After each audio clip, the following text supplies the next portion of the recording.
Uram, annyira hálásak vagyunk, hogy egészségben, békességben újra itt lehetünk a Te házadban. Hogy Te voltál a mi oltalmunk egész héten, és velünk voltál, és olyan csodálatos az, hogy mi bízhatunk benned, hogy most is a Te jelenlétedbe tölthetjük el ezt a pár órát. Uram, olyan csodálatos az, hogy Te eljössz hozzánk, megvigasztasz minket, betöltesz, megelevenítesz, hozod a Te áldásaidat, mindazt, amire szükségünk van, Uram, hogy túlmenjünk egy következő héten, győztesen, győzelmesen. Uram, hálát adunk mindenért. Imádunk Téged, köszönjük a drága Úr Jézust, akit elküldtél, hogy engesztelő áldozat legyen a mi bűneinkért. Köszönöm, hogy megváltottál a Te véred által, nem hibátlan és szeplőtlen bárányon a Jézus. Én köszönöm, Uram, köszönöm. Imádunk Téged, és ezen a napon is valóban azt akarjuk, hogy nagy legyél közöttünk, felemeljük a Te nevedet, Uram. Várjuk, Uram, hogy Te betöltsél minden szívet, és mindenki, aki eljön, vagy aki még most van úton, és el fog jönni, és mindazokat, akik az interneten néznek, és szükségük van valamire, várnak tőled áldást, vagy valamire választ, Uram. Legyél Te az, amire szükségük van, Uram. Én köszönöm, hogy Te alig várod, hogy minket megáldhassál. Alig várod, hogy tudjad adni a Te kegyelmedet, a Te kenetedet, azt, amire szükségünk van. Uram, megáldjuk a dicsőítő csoportot, megáldunk mindenkit, minden éneket, a hangszereket, Uram. Hadd legyen felkenve az ő szájuk, az ő hangjuk, Uram, hogy bevezessenek minket a Téged való dicséretben, imádatban. Megáldjuk a szolgálatokat, Uram, és várjuk, Uram, hogy a Te drága keneted áradjon ezen a napon is, Uram. Várjuk, hogy betöltsön minden szívet. Meg akarunk üresedni, Uram, és akarjuk azt, amit Te akarsz adni ezen a napon. A Te áldásaidat várjuk. Köszönöm, Uram, imádunk Téged, magasztalunk Téged, jó vagy hozzánk, imádunk, Uram, megáldjuk a mi pásztorunkat, Uram, megáldjuk a lányokat, Uram, akik el vannak menve, és kérjük, Uram, a Te áldásodat az ő életükre, és ott, ahol vannak, Uram, és köszönöm, hogy megőrized a repülőn hazafele a bandit, Uram, és megoltalmazod, és köszönöm, hogy erőt adsz mindenre a Jézus nevében. Amen. Halleluja, sore kirobonda sore koribanda sere kiribi. Halleluja, shodi rende sere korobonda sore kiribi. Halleluja, shindo rende sere kiribindi sere kiribi. Shiko rende sere kiribindi sere kiribindi sere kiribi. Shori rende sende rende shere korobonda sende rende sere kiribi.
itt vagy már közel, és körülöttél átjársz szent közel, hogy még szeretnék részség értettel, hogy te állás szívem. Átvittél, Uram, sok-sok viharom jobbon megtartó, felemelt karod ott voltál velem, de te vagy mindenem. Nem engednek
Krisztus él bennem.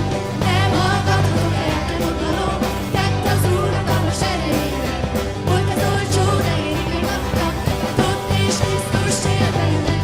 Kiragadott engem évelemről, és megnyitott a szívemet, hol a teremről. És előttem jár bűséggel, ha én megtettem, felé megértem.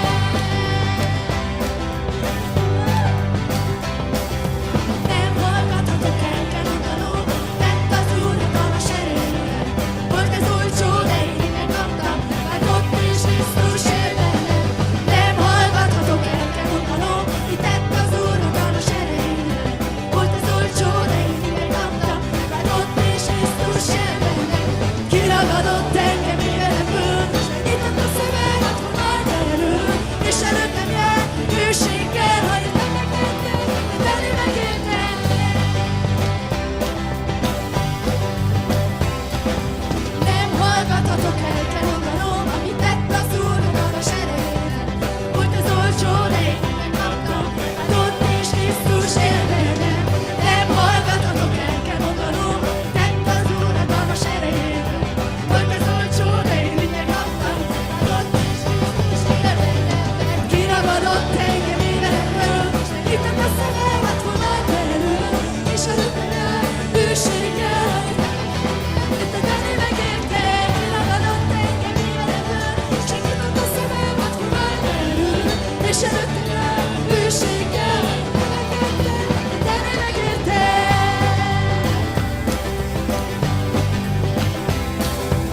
Szükséges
Úr,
nincs más, csak házadban, nincs más, csak házadban. Itt az élet forrása.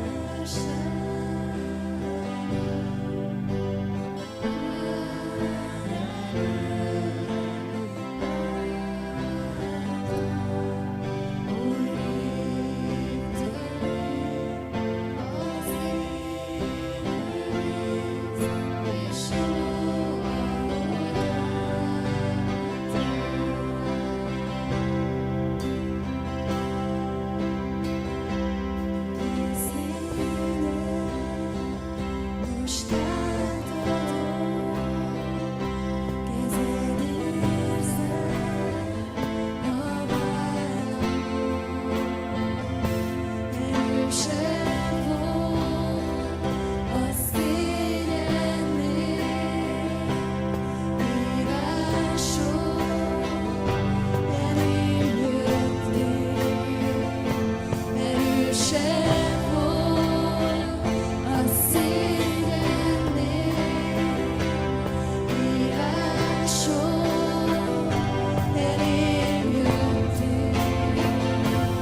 az élővíz,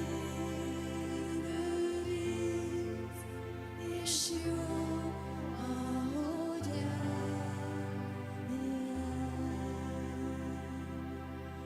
itt az élet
Azt énekeltük az előző énekben, hogy a te hangod szól már.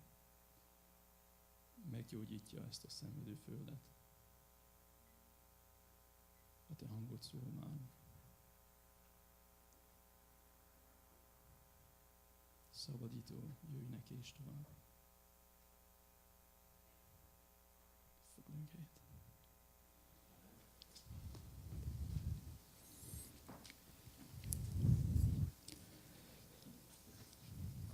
Hálás lehetek, hogy én is itt lehetek. Én is csak egy eszköz vagyok, és tudom, hogy mindenki újat vár, meg az igéből új kijelentést. Én is csak azt tudom mondani, ami bennem van. És hiszem, hogy a Szentlélek van bennem. És hiszem, hogy ma is fog szólni hozzánk. Az első igét, amit el szeretnék olvasni, a János 4, 23 és 24.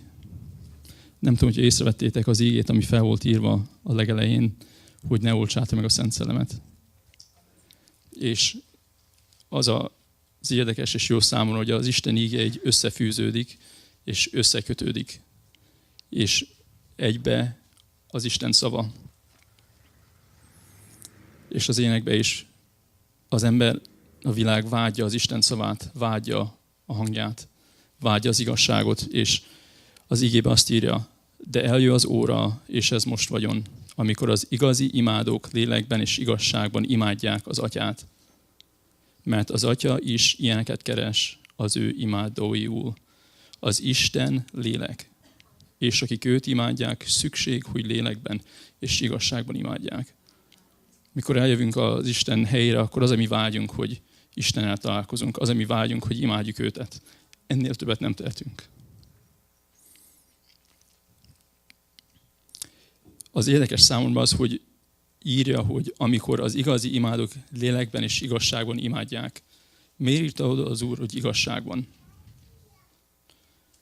Igazából nem értettem meg, csak mai reggel, mikor oda ki volt írva, hogy ne oltsátok meg a Szent Szellemet. Hogyha nem igazságban imádjuk Istent, akkor nem tudjuk imádni. Hogyha akármi mással, hazugsággal, testből, értelemből, az nem elég. Kell az Isten igéje. Ezért nagyon sok dal van. És a hívő dalok között, meg a nem hívő dalok között a források különbség. Mikor be vagyok töltve az Isten lelkével, és Isten egy dalt, egy dicsőítő dalt, akkor az egyezik az igazsággal, ami Istentől jön. És mikor ide jövünk, ez a mi vágyunk, hogy Istennel találkozunk. És mikor imádjuk Istent, akkor azt csináljuk igazságban. Mikor az, aki ide feláll és beszél Istenről, az is azt csinálja. Igazságot beszél. A mai világ nagyon tele van mindenfajta zűrzavarral, de főleg hazugsággal. Minden a világban hazugságban épül. Mehetünk a másik.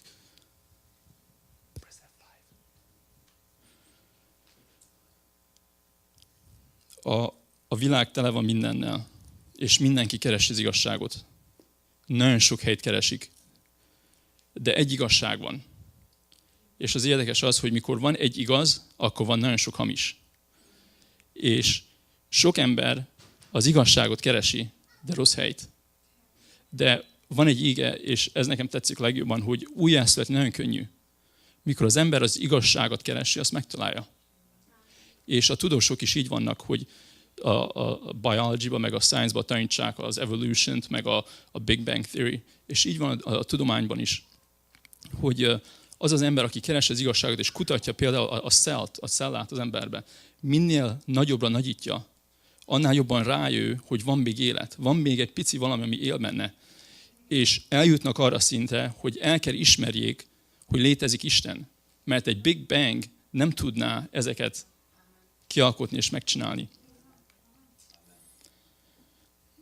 Bocsánat.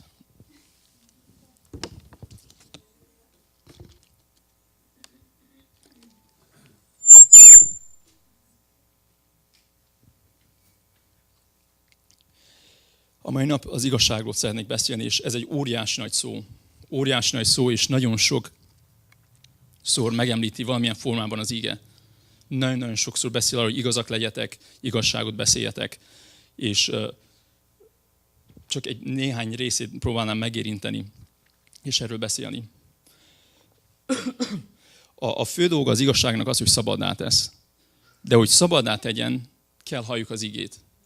Kell halljuk az igazságot. És van egy példa, hogy van egy fiatal ember, egy sportoló, és nagyon kemény a szíve. Rajta van a csapaton, és az edző próbál rajta segíteni, próbálja, hogy jól be tudja rakni a csapatba, meg érvényesüljön, és nem tud semmit csinálni. Az edző az hívő, és imádkozik, hogy Uram, mit tudjak csinálni annak érdekében, hogy ezt a fiatal embert megváltoztassam. És azt mondta neki a Szent Szellem, hogy ne csináljál semmit. Csak üljél le, és olvasod neki az ígét.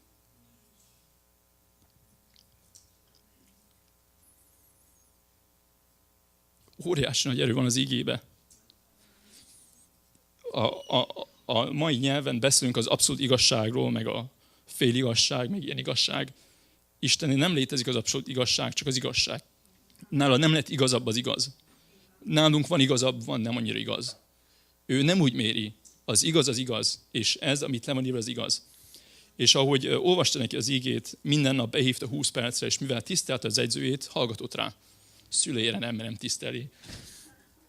De hallgatott rá, és minden nap 20 percet olvasta neki az evangéliumot, főleg az újjászületés, meg Isten, mikor a földön járt. És ahogy telt az idő, telt 1 hét, 2 hét, hónapok, a gyereknek a szíve kezdett meglágyulni. És az Isten igéjében olyan erő van, hogy a kemény szívűeket is megváltoztassa. És ilyen, mikor írja az ige, hogy szórják az igét, és kemény föld, ilyen föld, olyan föld. A kemény földön is, hogyha Isten igazsága eléri, azon is fog teremni. És ez a fiatalember is olyan volt, hogy a végén újjászületett csupán azért, mert hallotta a tiszta igazságot. És az a fontos, hogy mikor mi, mint hallgatók, halljuk az Isten igéjét, csak akkor tudok én teljes 100%-os igazságot mondani, hogyha csak az igét mondom. És a Szent Szellem által. Hogyha elmegyünk sok gyülekezetbe, és nagyon sokat mondanak, de hogyha nem egyezik az igével, és nem egyezik a Szent Szellemmel, benned van, mondja, hogy wow, red flag, ez nem igaz. És így kell hallgassuk az Isten igéjét, hogy mikor hallgassuk, akkor nézzük meg, hogy igaz-e vagy nem igaz. Fontos, hogy az igazságot megtartsuk, és a hamiságot nem. Mert a tévtanítás is erről szól. A tévtanítók igazából azokat tévesztik meg, akik a jó úton járnak. Mert elfogadják, mi jó barátok, vagy nagyon tisztelik, vagy ez híres ember, vagy ez jó ember, elfogadják, elhiszik, és észreveszik, hogy volt egy ilyen példa, Carmennak a legjobb barátja, egy óriási nagy pásztor volt, nem tudom melyik államban, több mint 10 000 fős gyülekezete volt, és elkezdett menni egy tévtanításra, hogy nem csak az újjászületés alatt lehet a mennybe jutni, és a gyülekezet tönkrement. Mert a hallgatók rájöttek, hogy figyelj, az hamisság, nem az Isten igéje, és leléptek. És ezt kell mi is csináljuk, hogy elfogadjuk az igazságot és a hamisságot.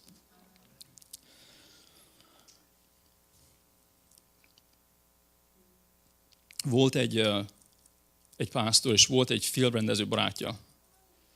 És leültek ebédelni egyszer, és megkérdezte a filmrendezőtől a pásztor, hogy figyelj, ti csináltok egy filmet, és milliók elmennek. Mi hirdessük az igét, és üres a templom. Mi a titka? Mondd meg, hogy miért van ez. És akkor ezt felelte a filmrendező, hogy figyelj, mi vesszük a hazugságot, és úgy adjuk elő, mint igazság. Ti beszéltek az igazságról, de úgy adjátok elő, mint a hazugságot. És fontos az, hogy a forrás, jó forrás, hogyha a szellemből beszéled az igazságot, akkor változást hoz. És ez a lényege, hogy a gyülekezetekben rengeteg gyülekezet van, és beszélnek az ígéről, eltorzítják így meg úgy, és nincs ereje, mert nem igazság. Tudok idézni az ígéből úgy, hogy az embereket félrevezessem. És ez az, amit az íge beszél, hogy tévtanítók. Mehetünk a másik szlájdra. Isten maga a megtestesült igazság, az ő igéje pedig a leírt igazság, és énekeltük azt, hogy vágyjuk, és már előre itt volt Isten. Mikor Isten eljött, mielőtt eljött, küldte az igéjét, a szavát, a proféciát, és mikor itt volt, igazságot beszélt. Mikor mi újjászülettünk, ez már mind meg volt téve. Ránk várt az ige, hogy mi is elfogadjuk. A Szent Szellem pedig a segítő és a vigasztaló, aki elvezet minden igazságra. János 16:7. De én az igazat mondom nektek. Jobb nektek, hogy én elmenjek, mert ha el nem megyek, nem jön el hozzátok a vigasztaló. Ha pedig elmegyek, elküldöm azt ti hozzátok. Jézus meg kellett halljon, hogy eljöjjön a Szent Szellem. Neki ez célja volt, hogyha az ígét be akarja teljesíteni, ezt muszáj volt megtegye.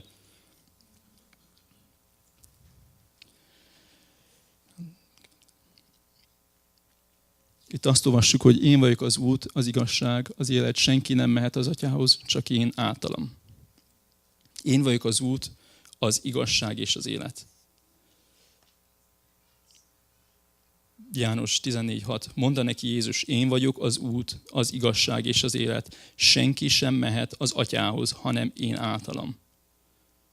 Akármilyen gyülekezés van, vagy társaság, vagy vallás, hogyha nem ezt hirdetik, akkor az nem igazság.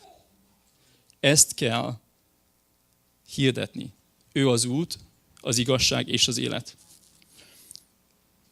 Nem lehet hozzámenni semmiféleképpen. Se okosság, se science, se Buddha, se senki. Csak Jézus által.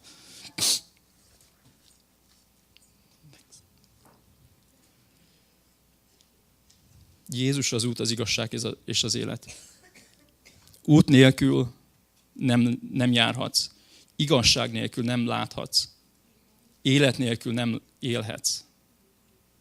Mikor írja, hogy út nélkül nem járhatsz, gondolom, hogy nem a keskeny útról beszél, vagyis nem a széles útról, hanem keskeny útról beszél. Igazság nélkül nem láthatsz.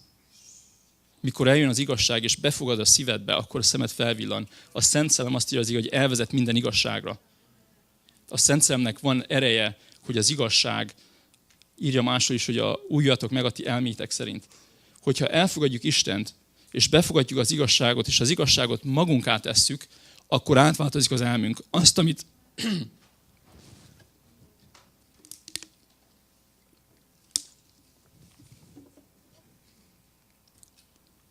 egyszer hazugságnak láttunk, most a Szent Szellem megmutassa, figyelj, ez az igazság. Élet nélkül nem élhetsz. Hogyha nem fogad el Jézust, akkor sötétségbe vagy. És ez volt a Földön is, mikor Isten teremtette, sötétség volt. De eljött a világosság, eljött Jézus, és életet csinált. És ezt csinálja bennünk is, hogy életet ad. Igazából, hogyha az út, igazság és élet az Jézus, akkor ki tudjuk cserélni, hogy Jézus nélkül nem járhatsz. Jézus nélkül nem láthatsz, Jézus nélkül nem élhetsz. És a világ tele van minden mással, de hogyha nincs ez, akkor igazából nem élünk jól.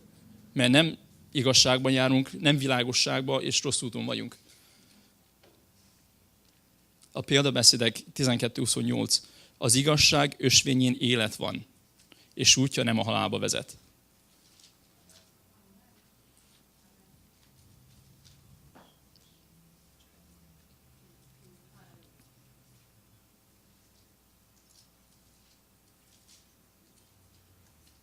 Next slide.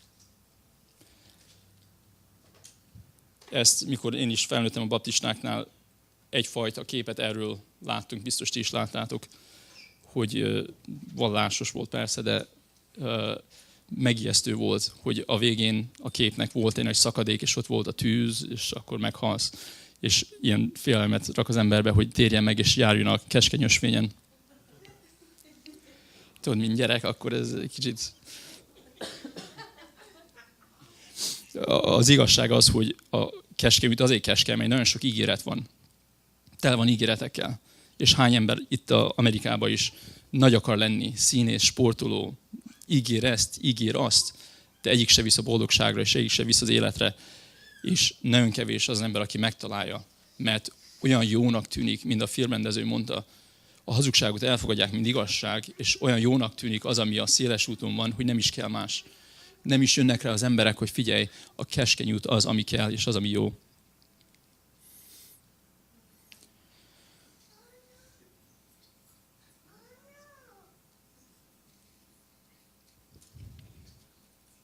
Sőt, a világ így látja az Istenben való hitet. Ami nekünk életet jelent, az nekünk hazugság. És az igében is írja, az utolsó időkben meg lesz cserélve az igazság a hazugsággal. Mi gondolunk valamit, mert megtérünk, és úgy állunk rajta, mint hogyha igazság. És mikor tényleg találkozunk az igazsággal, akkor rájövünk, hogy wow, hát én tévedtem, és nem is tudtam. Következő. A keresztre is így tekintenek. Nekünk életet jelent, és nekük meg semmit. És ez végül is olyan, mint hogyha bejön egy amerikai, és én elkezdek vele beszélni angolul, akkor baj van, miért nem beszélsz velem angolul? Aki a világban van, aki nem ismerte meg az ígét és az igazságot, annak az egy foreign language, egy idegen nyelv. Nincs mit kezdjen vele. Látja a keresztet, az hazugság, az kinek kell? A gyengéknek kell, az erőteleneknek, az nekem nem kell. És így látja a világ a hitünket, ami minket megváltoztat. És azért van szükség, hogy szóljuk az igazságot, hogy mikor szóljuk az igazságot, akkor a szívet megpuhítja, és elkezdik hinni azt, hogy figyelj, nem igaz azt, amit én gondoltam. És így kezdenek megváltoztatni a szívek, meg az emberek. Nekem is voltak barátaim, én senkit nem tudok megváltoztatni. Csak egyedül az ige és az igazság. Akármennyire szeretnék, valaki megtér a világból, akármennyire szeretne, hogy az egész barátja követje Istent, nem tudja. Csak az igazságnak van ereje, hogy szabaddá tegyen valakit. És ezért fontos, hogy mi az igazságot beszélünk, mint hívők. Hogyha beszélünk minden más, de nem igazságot, akkor annak nincs ereje. És ahogy az íge fel volt írva, hogy a Szent Szellemet megoltsuk, hogyha nem igazságban járunk.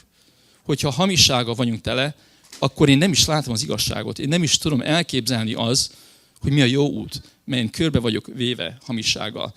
És ismerek ilyen családokat, hogy a gyerekek annyira hazudnak, hogy már a szülő se tudja, mi az igaz. Most a szülő mint egy bíró ott kell álljon, és eldöntse, hogy most hazudtál, vagy nem hazudtál, mert a gyerek ilyen. És ilyenek vagyunk mi is, hogyha körül vagyunk véve hazugsággal, nem is tudjuk, hogy mi az igazság. És hogyha egy hitetlennek megmutatja a keresztet, akkor bunch of BS, ez nekem nem kell. Next slide.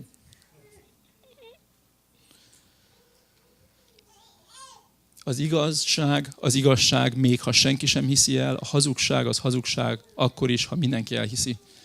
És így van az Isten igéje. Nem kéne elhiggyem, hogy az Istennek a igéje igaz legyen és való. Az csak mellékes dolog. Az engemet segít, vagy nem. De az igazságnak marad.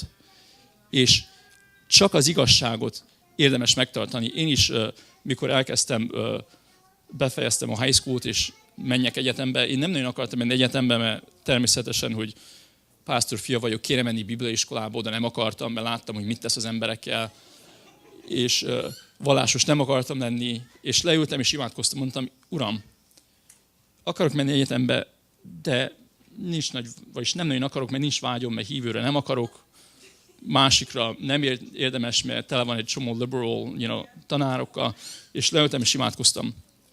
Hogyha bevesznek egy egyetemre, akkor én elmegyek. Egyre jelentkeztem, bevettek. És akkor is, mikor mentem oda, az volt az én szívemben, hogy én nem akarok megtanulni egy csomó hülyeséget. Itt tanítanak egy csomó hülyeséget. Én olyan szívvel mentem az egyetemre, hogy az, ami igaz, azt megtartsam, az, ami hazugság, azt elfelejtsem. És így kell az életet vinni, vagy így kell az életre ránézni, hogy minden az életben, ami hazugság, az nem kell. Az én lelkem nem egyezik a hazugsággal. Nekem az nem kell. Hogyha az én lelkem azt mondja, hogy figyelj, ez hazugság, akkor nincs semmi közöm. És úgy mentem az egyetemre, vettem filozófiát, úgy, mint a többi requirements, vettem biológiát, meg mindent tanítottak, de hogy én mit teszek magammá, az én tőlem függött. A legtöbb ember az iskolában meg olyan, hogy befogad mindent. Elhiszem, mert tanár mondta, ez professzor, Mr. Sir, doktorátus, 5 könyvet írt. Igen, de lehet, hogy távol az igazságtól. Lehet, hogy amit mond, az annyira ő is benne van, hogy azt gondolja, hogy this is it, én vagyok a legokosabb, de távol az igazságtól.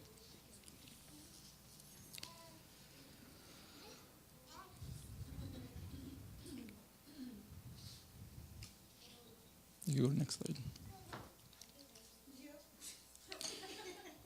Az igazság az, hogy az igazságot úgy lehet megismerni, hogy tanulmányozzuk. És sokszor nem tetszik, amit olvasunk, amit hallunk. Mint hívő emberek igazából nem nagyon az ördöggel van bajunk, mint az önmagunkkal. harcnak nevezzük, de igazából belül harcolunk magunkkal.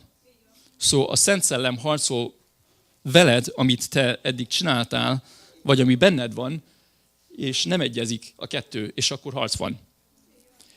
Az igazságot úgy lehet felismerni, hogy minél jobban tanulmányozzuk az igazságot, annál jobban felismerjük, hogy mi a hazugság. Ha fáj, ha nem, hogyha tanulmányozzuk és rájövünk, hogy ez igazság, akkor érdemes a fájdalom. Érdemes, hogy fájjon, mert változáshoz. Máté 7:7-ben seek and you shall find, keresd és megtalálod. Ilyen az Isten igéje, hogyha valaki keresi az igazságot, az megtalálja Istent, akárhol keresi. Akárhol keresed Istent, hogyha teljes szívedből az igazságot vágyod, lehet átmész 10 valláson, elmész Buda előtt, Mohamed előtt, és rápukkansz Istenre, mert az hazugság volt, az is hazugság volt, az se kellett, ez se, az kell. És olyan egyszerű a megtérés, az igazságra kell törekedni. Az, aki tele van hamissággal, például, mint egyes elnök, hazugság szelleme annyira rajta, vagy nem is tudja, mi az igazság, az nem vágy az igazság után. Őt, aki megragadta a hazugság szelleme, nem is tudja és nem is akarja az igazságot.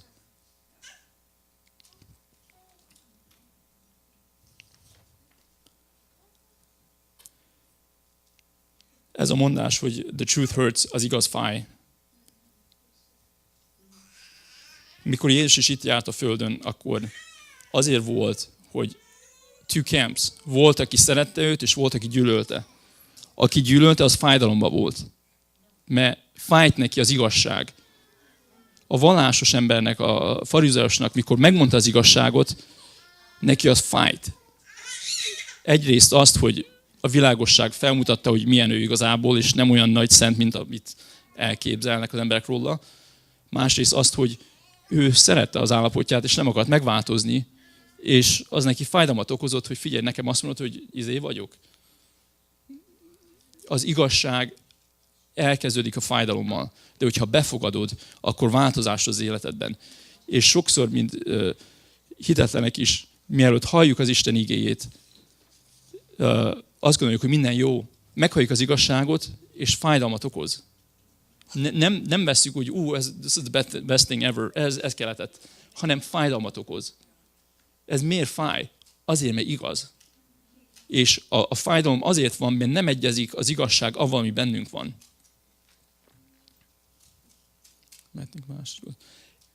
Ezért tudjuk meg, hogy működik az igazság, mert fáj.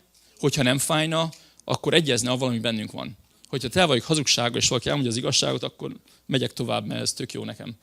De mikor az igazság fájdalmat okoz, akkor működik. Az erő, ami van az igazságban, azt érzik, hogy szabaddá tesz. Ez a lényege. Hogy mikor elhalszik az igazság, akkor szabaddá tesz. Van ereje, hogy szabaddá tegyen. A kérdés az, hogy elfogadom-e. Mikor Jézus a földön járt, nagyon sokan hallották, hogy beszélt, de nem mindenki fogadta el. Ott volt az igazság köztük. Eljött, beszélte, hirdette, de nem fogadta el mindenki. Sőt, a végén ők kiabálták, hogy feszítsd meg őt. Ott volt. Sok hitetlen azt mondja, hogy akarom én látni Jézust, akkor hiszek. Hogyha mai nap itt élne, akkor se hinnének.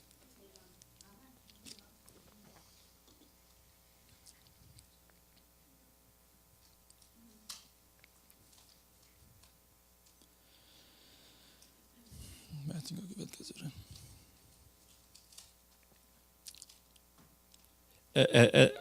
Ez, ami nagyon megtévesztő. Egy fél igazság. Oh, wait, go back to the previous one. Never mind, go back to this one.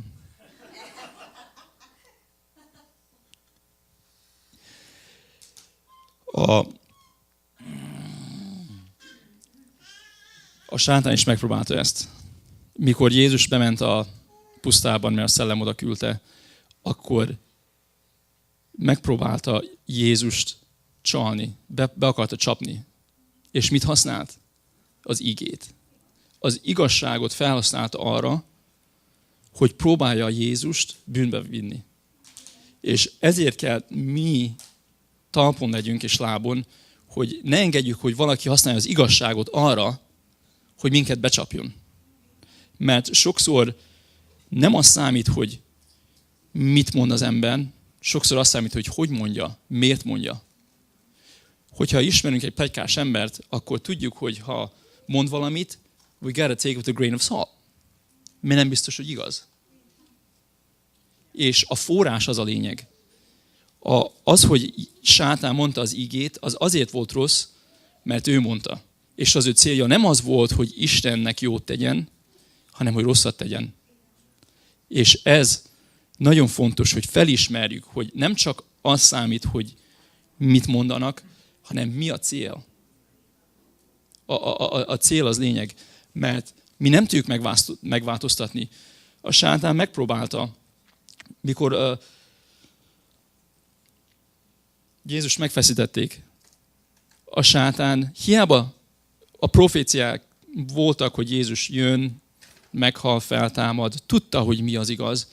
Annyira benne volt, hogy a hazugságban, ami a hazugság atya, hogy önmagát megtévesztette, és nem vette észre, hogy bejátszik Istennek az akaratába avval, hogy megfeszíti őtet.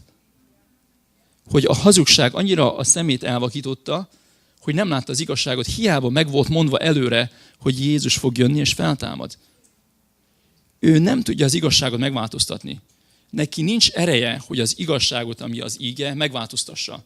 Csak annyit tud tenni, hogy elhitesse velünk, hogy ez nem igaz. Ezért a hazugság atya, hogyha mi elhisszük azt, hogy olvasunk valamit, ez nem jó, ez nem így van, akkor a sátán minket le tud nyelni. De hogyha elfogadjuk az ígét teljességében, azt írja az íge, hogy minden pont megáll, nem múlik el semmi. Hogyha ezt elfogadjuk, akkor a sátán nem tud minket talpunkról leverni. Nincs olyan, hogy most padlón vagyok.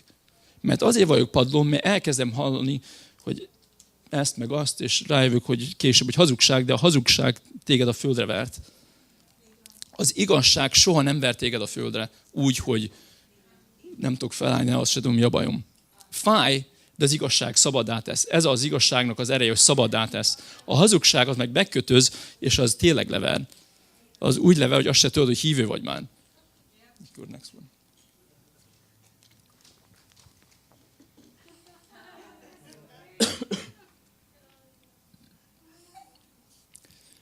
Mint hívők, sokszor csináljunk olyasmit, hogy jónak, szépnek tűnjünk, és akkor, mikor elmondunk valamit, akkor egy kicsit szépítünk, egy kicsit hozzáadunk. De igazából nem úgy történt. Tudod, én elmentem horgászni, fogtam egy ekkora halat. És közben ekkora volt. Most hiába szépítem a helyzetet, hogyha a hal csak ekkora volt, akkor az hazugság, akárhogy nézed. És mint magyarok nagyon szépen tudunk mondani dolgokat, és a szánkat nagyon szépen tudjuk használni arra, hogy szépítsük a valóságot. És belegondoltam, hogyha egyes ember olyan jól el tudja magyarázni, hogyha az igaz, ahogy ő elmondja, akkor miért olyan unalmas az élete? Hogy van, hogy a sztori meg az elmondás olyan jó, és az életben meg hátsó sorba van? Azért, mert fél hazugság, fél igazság. Vagy sokszor a hívőknél inkább úgy van, hogy 99,9% igaz, de csak egy kicsit hozzáadtam, és az is már hazugság.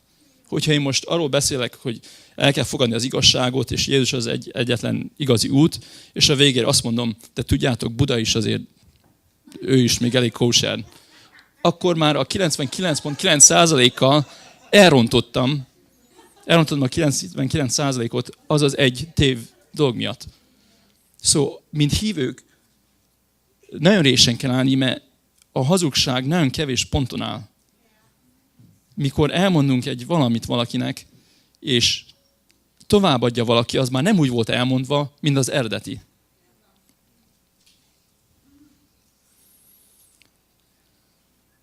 Hogyha oda mész valakihez, és mondasz valamit, én legtöbbször nem, hogy más tudja, hogy én mit mondtam, én nem tudom pont ugyanúgy említeni azt. És mikor valaki továbbadja, akkor 100% hogy nem úgy mondta, hogy én. Ezért Isten nem szereti a pletykát. Mert hogyha felvennéd kazettára, hogy én mit mondtam, és azt hallgatod, akkor megtudod, hogy mit mondtam. De hogyha második vagy harmadik szájból hallod, akkor az nem igaz. És ez a veszély a pletykasággal, hogy megtéveszt. Az eredeti üzenet nem az volt, amit te hallottál. És az emberek megsértődnek, mikor hallanak valamit. De nem azért sértődnek meg, mert az eredeti üzenet, hanem azért sértődött meg, hogy mit hallottak. És amit hallottak, az nem igazság. És az ige nem szereti a pletykát, mert nem igazság. Van benne, persze, természetes, mindenben van, de nem igazság. És erre nagyon vigyázni kell. Mindig a következőre.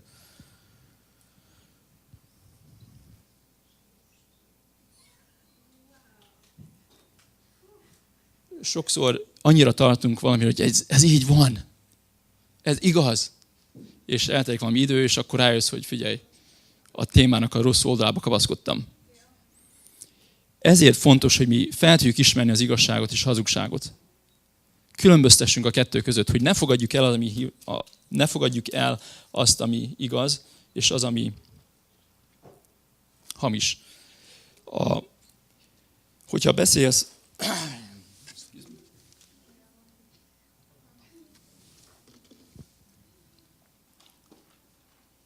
Hogyha beszélsz,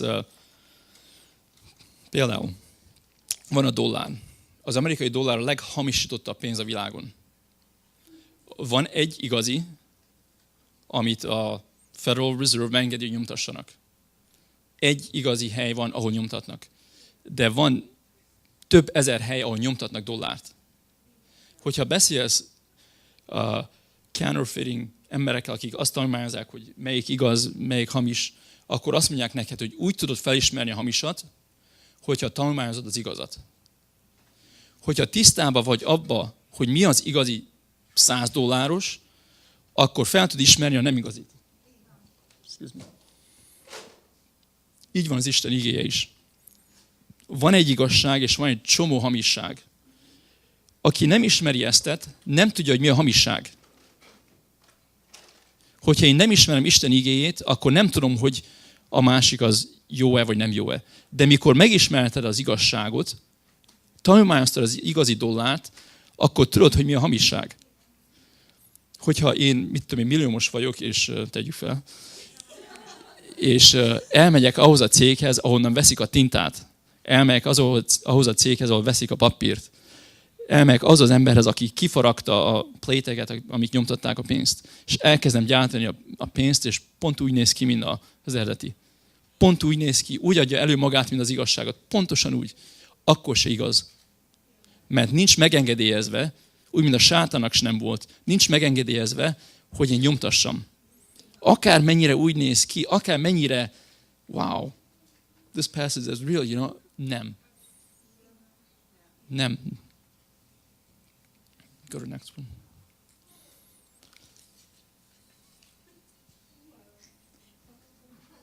Ez is igaz.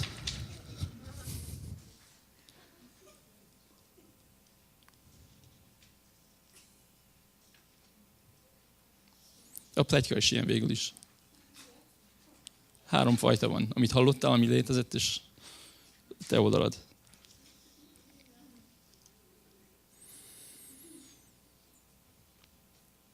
Az érdekes a hazugságban az, hogy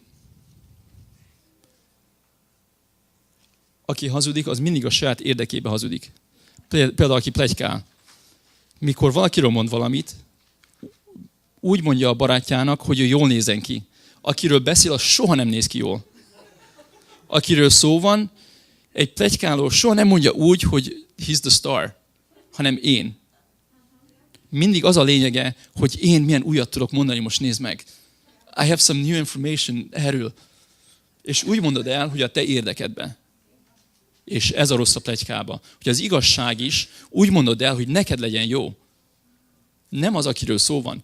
Hogyha az, akiről szó van, oda jön és mögötted áll, vagy melletted, nem úgy mondod el az esetet, mint ahogy elmondanád, mikor nincs ott. Miért? Mert szépíti az ember a dolgot. És mikor valakiről beszélünk, mivel van tehetségünk arra, hogy a szavunkat felhasználjuk a szépítésre, azt csináljuk. És ezt tanulmányozták is, végül is behívtak egy csomó embert, és kérdeztek tőle kérdéseket, így papíron, és válaszoljanak. És válaszoltak. És bevitték egy másik terembe, és rárakták egy ilyen truth telling machine-re, és megkérdezték ugyanaz a kérdéseket. És a gép megmondja majd, hogy hazudsz vagy nem. A gép nem kellett működjön, de azok az emberek, akik hazudtak az elején, más választ mondtak másodszor. Gép működése független. De tudták, hogy most muszáj az igazságot mondjam. És ilyen a pletyka, hogyha ott áll melletted az, akiről szó van, neked muszáj az igazságot mondjad. Mert akkor te hogy nézel ki? Hát én akkor bunkó vagyok, hogy erről azt mondom. És hogyha belegondolunk, amikor beszélünk valakiről, hogyha nem tudod a szemébe elmondani azt, vagy ugyanúgy, akkor inkább nem mondjad. Másnak. És akkor leáll a pletyka. De mivel szépíteni akarjuk magunkat, és jól akarunk kinézni, mint emberek, akkor mindent szépítünk a szavunkkal. You could go to the next one.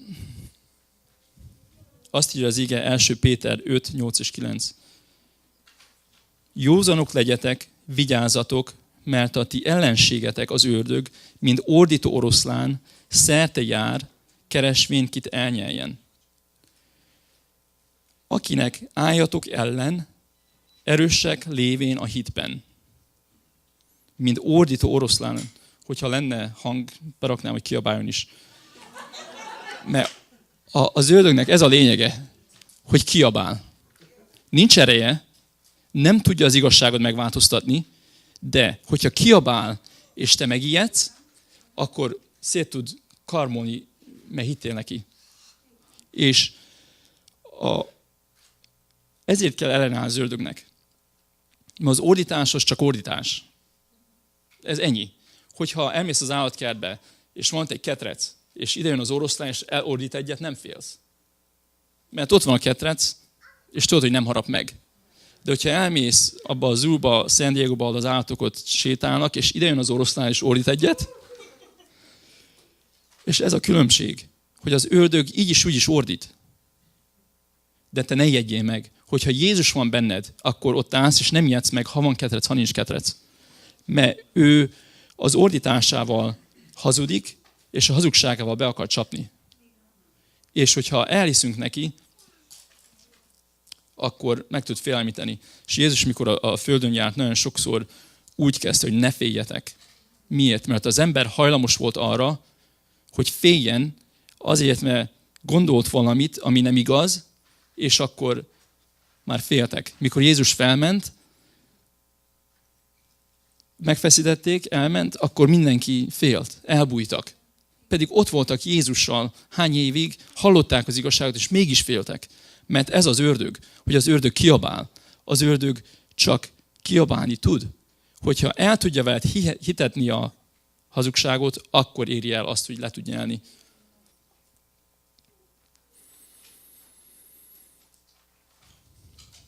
A másik az, hogyha félelemmel tele vagyunk, akkor nincs hely a hitnek. Hogyha ő el tudja élni azt, hogy megjegyél valamitől, amit ő hazudott neked, akkor nem tudsz hinni.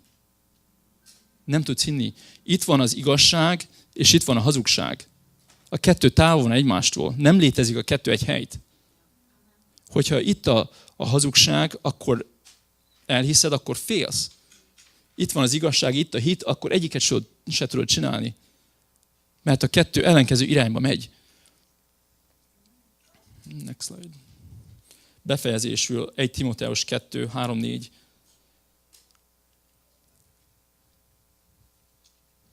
Még visszamenve a másik szlájdra, hogy mikor elkezdődött az egész ilyen technical computer dolog, és volt az instant messaging, hogy tudtál embereknek írni, és tudtál kommunikálni, akkor belgondoltam már akkor, hogy hát mi az érdeke, hogy én igazat mondjak. Hogyha valakivel beszélek, és nem lát engemet, nincs nekem érdekem, hogy igazat mondjak. Én mondhatom, hogy 20 éves vagyok, lány vagyok, amit akarok. És ilyen a Facebook is. Most tanulmányozzák, hogy a Facebook nagyon sok ember depresszióba megy, nagy százalékba, és vállásokat okoz. Mert megbarátkozik az ember egy csomó emberrel, de mi igaz belőle? Nem lehet tudni. A valóság meg úgy tűnik, hogy milyen gagyi az életem, tudod, 4 gyerek, futkároznak, sírnak, a másik meg minden csicsás, meg hogyha én nyitnák, nincs Facebook page-em, de hogyha én nyitnák Facebook page-et, mindenből csak a jót, és hogyha lehet, akkor túloznák. Mi érdekem van, hogy ilyen rosszat kitároljon mindenki előtt. És ilyen a Facebook, és ezért okoz bajt az emberekben, mert elfogadják, mint igazság. Hát nézd meg, az is azt csinálta, neki is az van, hát nekem miért nincs? És ezért kell vigyázni, mert tele van hazugsággal. Akár mennyi barátod van, akár mennyire szépek a dolgok, tele van hazugsággal. Az 1 Timoteus 2.